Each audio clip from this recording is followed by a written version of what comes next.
காசாவில் இஸ்ரேலி ராணுவம் வான்வழி தாக்குதல். காசாவில் உள்ள பாடசாலை ஒன்றின் மீது இஸ்ரேலி ராணுவம் இன்று வான்வழி தாக்குதல் நடத்தியுள்ளதாக அந்த நாட்டு ஊடகங்கள் செய்தி வெளியிட்டுள்ளன.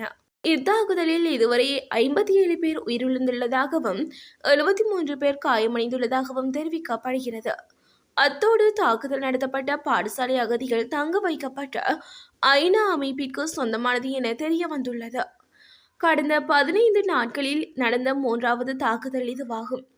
இதனால் காசாவின் கான்யோனிஸ் நகரில் உள்ள நாசர் வைத்தியசாலை காயமடைந்தவர்களால் நிரம்பியுள்ளதாக தெரிவிக்கப்படுகிறது. கடந்த வாரம் கான்யோனிஸை விட்டு வெளியேறும்படி பலஸ்தீனியர்களுக்கு இஸ்ரேல் ராணுவம் உத்தரவிட்டு இருந்தது. இதனையடுத்து அங்குள்ள 3 பெரிய மருத்துவமனைகளை மூட வேண்டிய நிலை ஏற்பட்டது.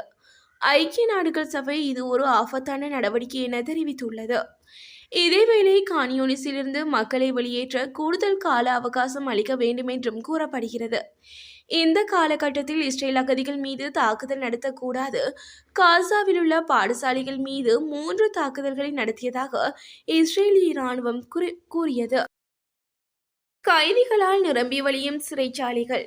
சிறைச்சாலைகளில் உள்ள கைதிகளின் எண்ணிக்கை 30,000-ஐ தாண்டியுள்ளதாக சிறைச்சாலைகள் ஊடக பேச்சாளர் காமினி கபிதிசாநாயக்க தெரிவித்தார். யுக்திய நடவடிக்கை ஆரம்பிக்கப்படுவதற்கு முன்னர் 26,500 கைதிகள் சிறையில் இருந்ததாகவும் அவர் தெரிவித்தார்.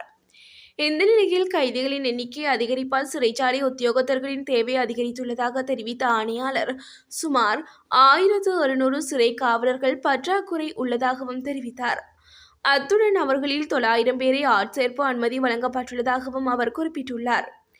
இதேவேளை சிறைச்சாலை உத்தியோகத்தர்களின் பற்றாக்குறை நீண்ட காலமாகவே காணப்படுவதாகவும் இந்த புதிய ஆட்சேர்ப்பின் பின்னர் இந்த பிரச்சினைக்கு தீர்வு காணப்படும் எனவும் எதிர்பார்க்கப்படுவதாகவும் பேச்சாளர் கூறினார். ஓமானில் மசூதி அருகே துப்பாக்கிச் சூடு. ஓமானிய தலைநகர் மஸ்கட்டில் உள்ள மசூதி அருகே துப்பாக்கிச் சூடு இடம்பெற்றுள்ளதாக அந்த நாட்டு காவல்துறையினர் தெரிவித்தனர். அத்தோடு குறித்த துப்பாக்கிச் சூட்டில் 4 பேர் உயிரிழந்து உள்ளதுடன் பலர் காயமடைந்ததாகவும் குறிப்பிடப்பட்டுள்ளது. எனினும் குறைந்தபட்சம் ஒரு துப்பாக்கிதாரி இந்த தாக்குதலை நடத்தியிருக்கலாம் என்று தெரிய வந்துள்ளது. இதனையடுத்து குறித்த பகுதிக்கு பாதுகாப்பு நடவடிக்கை மேற்கொள்ளப்பட்டுள்ளதாகவும் காவல்துறையினர் தெரிவித்தனர். அத்துடன் விசாரணையின் ஒரு பகுதியாக சாட்சியங்களை சேகரிப்பதற்கான நடைமுறைகள் மேற்கொள்ளப்பட்டு வருவதாக குறிப்பிடப்பட்டுள்ளது. இதேவேளை அமெரிக்கர்களை இந்த பகுதியிலிருந்து விலகி இருக்குமாறு ஓமனில் உள்ள அமெரிக்க தூதரகம் எச்சரிக்கை விடுத்துள்ளது.